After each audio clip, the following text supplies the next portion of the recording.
tuning in on this Friday evening. It is Friday, December 10th, and we are typically not airing anything on Friday, but I am doing a special report based on an op-ed that I had written for the magazine. So we didn't show anything on Thursday. There were no updates on the magazine and what's going on. So I thought that it would be a good time to get into the groove and the flow of what it is and the kind of things that we'll be bringing to you next year. So just to start off, that the focus or the topic that we are going to be addressing today is again violence in urban cities. So the op-ed is on the website, and I will put a link in the description box of where you can find it and how you can go ahead and read it. But I'm going to cover much of it here. So if you're not into going to magazines and reading commentary, then I got you. I have you. That's what we're here for. So let me just jump right in. So the title of the article is Violence in the Inner City. Where do we go from here? So there has been a lot of discussion because as of late, there has been numbers released on the number of homicides that have happened in many of the urban cities. I know that Baltimore was recently covered on one of the major networks, and there have been a lot of experts speaking in podcasts, and I have been taking that in and listening to it and just coming to conclusions on my own.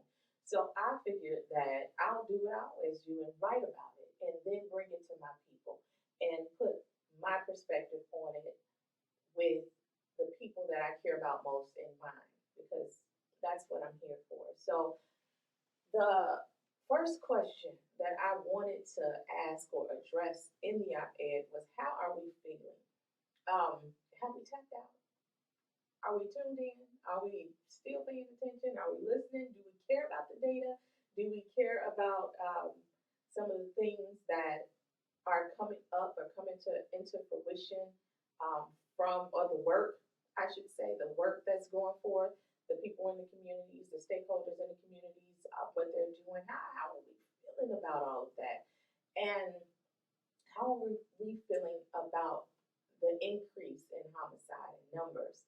And, many experts have been comparing it to 2014, 2015, even 2016, when they say the numbers were down, and they are looking into what was working, and we'll get to that by the end of this short segment. So here it is. I'm going to read the first part. There's plenty there. You won't have to read the first part because I'm going to go over it, but there'll be a lot of data and stuff there on the website if you're interested in digging like I am. So we all are exhausted, and we all are exhausted, and that is an understatement. There are a number of things that are changing in the society, much brought on by technology, from how we shop to work and even socialize. Basic human needs haven't changed. We all need to eat, have a roof over our heads, and have a sense of belonging and value in the world. I cannot say that technology can give that, and I think that it's been proven that it can't. We saw so many of these issues prior to the advancement of technology. Even as a sane person, though, it's hard to cope today. I was listening to a conversation online through Facebook Live, where a member of the community was taking charge of getting out news stories and having dialogue with community stakeholders about what they are witnessing through his going on live with incidents that occur. In this conversation, the viewer who was a part of this particular live stream was said that the children today are disrespectful. To her generation, which is probably, I'm assuming, was 50, 60-year-olds, I can see how she sees it that way.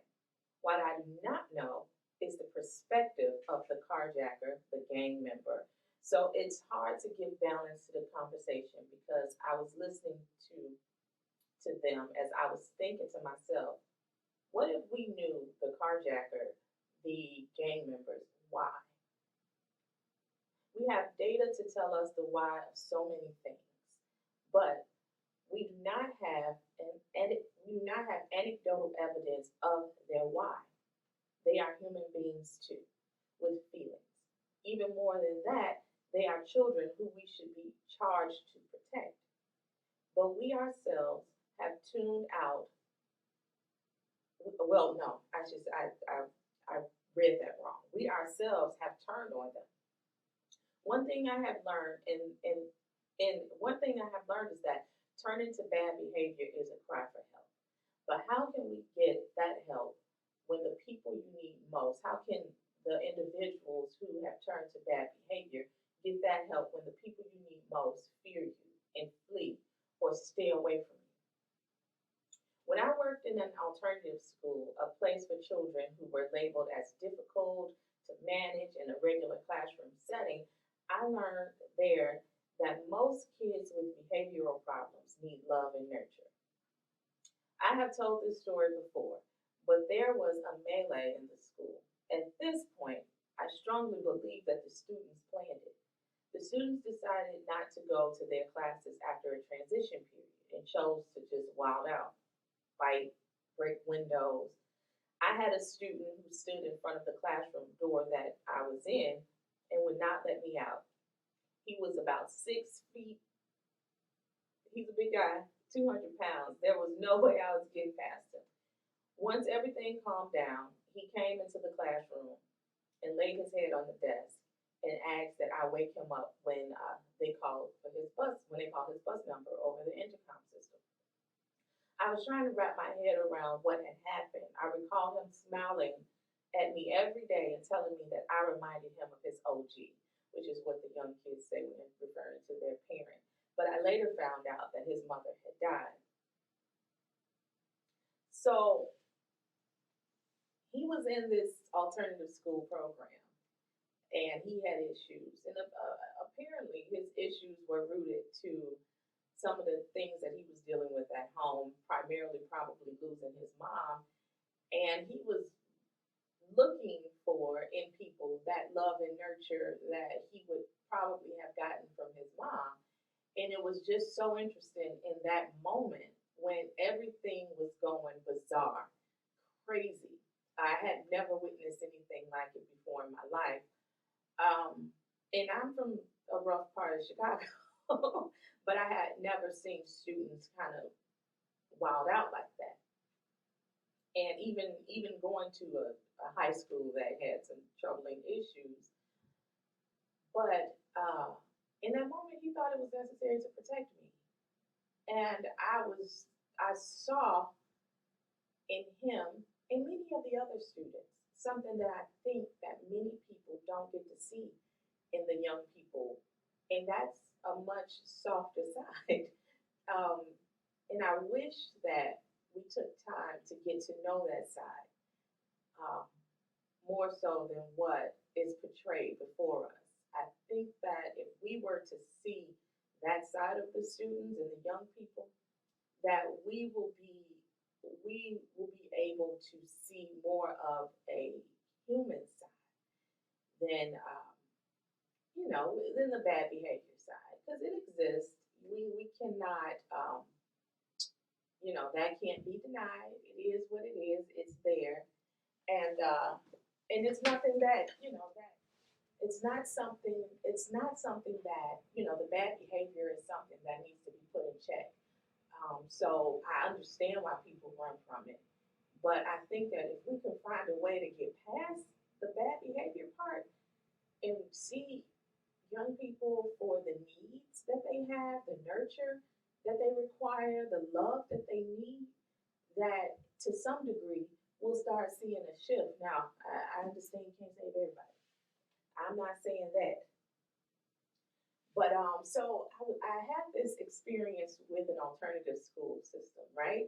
So I grew up in the 90s, early 2000s. I experienced young adulthood. But one thing that I noticed when I was growing up was the structure that the school systems had. And I don't want to beat up on teachers. That's not my agenda. But what I do want to acknowledge is a system that was created for these students with bad behaviors that date back a while. So, and I'm coming from my firsthand account of experiencing boys with this type of path laid out for them. And I want to call it a pipeline whether it's wrong or whether it's right.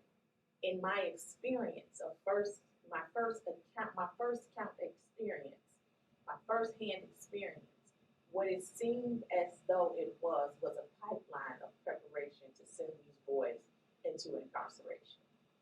Um, and I see how that has impacted young men and men, grown men today, play out on social media and in our lives. For example, just the detachment and the disassociation from many of things in society. Many young men who I grew up with and I'm still in contact with, they have managed to escape the pipeline from prison. They have jobs, they have careers, they have families, and that's a good thing. But they also get drawn into things that keep them disassociated from society. For example, anything that deals with the government, they typically don't want to have anything to do with it. When it comes to voting and politics, they don't want to have anything to do with it. And then when it comes to being involved in community and society, they typically don't want to have anything to do with it. They disassociate themselves from these things because if you really look at it, when you're put into a position where your pipeline is for incarceration, how could you possibly trust systems when the one system that was supposed to nurture you and prepare you for the world didn't? A lot of our men, black men, men of color in particular, they did not get the preparation that they need to be active members of society. We women, we did. We were prepared for college. I was prepared for college. I had people speak into my life very young that I would be a writer, that I should go to college for this. My vision was for college, while my peers, the boys who were very smart, very intelligent, was in a system that was willing to ostracize them and put them out for not thinking, if you will, the way the system wanted them to conform to think. And if they did not do that, then they became a problem. And when you become a problem, you lose the opportunity to learn how to critically think, how to go through life and do a process of elimination of things that work, and to look at situations and be able to discern them with wisdom, and to learn how right, doing things the right way, if you will, the right way, usually leads to a better path for not just you, but for your family and your future. And deductive reasoning, you know, if you use deductive reasoning to figure out life circumstances and to really put into that reasoning what will be the best outcome, I think that it's fair to say that a lot of our young black men did not get that opportunity. And so now we have them getting caught in a lot of the conspiracy theories. I think they have a foothold for that, for those types of things to get in and influence them, because you have this wall up to systems that really try to, no, not try, I'll take that back, that really deteriorated your humanity. That is just how I see it. So, so I just think they just didn't learn or get the tools to play a proper role in society. And now you have a bunch of black men who are out here in the world trying to figure it out now in adulthood and get sucked up in a lot of things that they could have probably learned in their adolescent years and their teenage years. And a lot of things play into that. We know the data, we know the facts, we know what's out there. So I congratulate them for not getting caught up in the pipeline that was preparing them for incarceration. That they deserve to be rewarded and patted on the back for that. But unfortunately, it's still a lot of work to do, and that is the that is the repercussions and the consequences of a somewhere we didn't want them to be.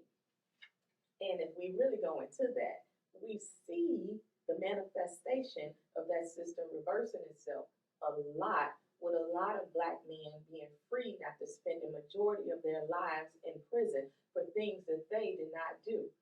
That could never happen. I believe that could never happen if the preparation of the pipeline was not already prepared for them to go there anyway. But that is just one topic. That's just one thing that's my perspective, if you will. So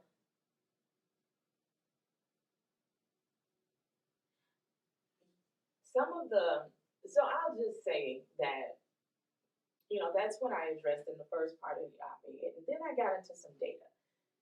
In 2015 to 2019, and this is aged data, this is older, not newer stuff, but I wanted to look at some of the counties in different cities with the highest firearm homicide rates, right? So I went to the CDC to grab some data, and I found some interesting points. Well, I focus a lot on Rust Belt cities. I focus a lot on what happened after the Great Migration north. Taking into consideration that the South still has issues when it comes to violence and things like that. But a lot of the cities that have issues with firearm violence, although the South is huge with use of firearm in laws that allow you to carry or to own firearms legally, a lot of the issues are taking place in more northern cities and counties. And I think that will be attributed to poverty and disinvestment. But it really leaves me curious because there is poverty and disinvestment in the South as well. But I guess not as much as, in cities that had factories and that were booming and then just declined. So the urban decline has a lot to do with some of the issues surrounding around poverty that a lot of these communities face. So some of those cities that are impacted significantly by firearm homicides are St. Louis, Missouri, Baltimore City, Maryland, Orleans Parish in New Orleans, Jefferson County and Birmingham, Alabama, Shelby County and Memphis. These are southern cities and counties. Jackson County and Kansas City, Missouri, Philadelphia County and Pennsylvania, Wayne County and Detroit, Richmond City and Virginia, Marion County and Indianapolis, District of Columbia, Milwaukee County and Wisconsin, Cook County and Chicago, Illinois, Jefferson County and Kentucky, and Louisville, Kentucky. In Cleveland, Ohio, you have Cuyahoga County. And overall, these counties account for 14,062 of the annual firearm homicides between the years of 2015 and 2019, which is very, very worrisome. And just to know that it's worse now, that those numbers have doubled. Numbers have doubled. I was listening to reports yesterday where the homicide numbers in some of those counties have doubled. And I know that Baltimore is having almost the numbers for their county. Which county was that? I don't know if it's the same, but I think it is. I think that number has completely doubled for Baltimore City. So I was just thinking about my own experience as I was writing the op-ed, and I was considering or thinking about once again, and I talked about this in a previous coverage, how many of us flee to protect our families and to raise our children outside of those environments that still have gang violence, drug sales, gun violence, and all of these things that go into impoverished communities and disinvest communities that have faced disinvestment. And so one of the things that I was thinking, I do my work as a woman. I do as much as I can. I mentor, I go in, I help with giving tools that I think children could use to use in their careers, and I do that. I've been shaped to do that. But what I wish is that the men would return to these communities and mentor. I can understand finally speaking out and using social media and podcasts to raise your point, which is what a lot of men are doing now. And they're using it as outlets to vent. And I think they should because they need that. I believe that men need that. So to connect with like-minded people, plan and use it as a tool, I think it's a great thing for men to do. To know that there's other guys out there like them and from areas that they have, that they grew up in, and they go through some of the things that they go through, and to be able to connect to other men in that way is great, and to use it as a tool. But it's not helping the younger guys and the younger generation. Even as professionals in the field of reporting news, at some point you have to engage with the sources. You have to call, meet, research, and show up. So I think that it's just time for men to show up in these communities in a huge way, the way they needed someone to show up for them when they were being put through this pipeline. And the rescue never came. The savior from that program, which was very problematic in many public schools, I think that alternative options are still embedded in the school system, which I think it needs to truly be addressed. But I don't think we can address it until we can address a lot of the other issues that happens in the school system when it comes to just the teachers needing more help in different areas. I just read an article about parents volunteering to monitor hallways while kids are in school to mitigate the fighting. Probably would have mitigated the situation that I just spoke about earlier with the transition period being a time for a melee that the students had taken advantage of. If the presence of parents were there, I don't know if that would have happened. But showing up. I think that is very important, that we have to stop disassociating ourselves with the communities. We have to go back and give them a helping hand the best way that we can, even if it's in a structured environment. I think that presence really matters. Just being a mentor. I think that young people need that. And we have to stop griping on what the issues are. Lack of parenting, household issues, yes, that all is a factor. We know that single parent homes, that's a factor. Disinvestment, that is a factor. But at some point, we have to put our feet to the pavement and go back. We have to go back. And you all know that is like part of if you pay attention to the magazine's logo. For me, going back is not just addressing what happened in the past and bridging it into what's going on in the future, but it's also looking back at who we left behind and bringing them forward and bringing them up and being the bridge that they need to see a better life. We have to stop looking down our noses because we got out. And I know that it's so important for us to protect our family and our children.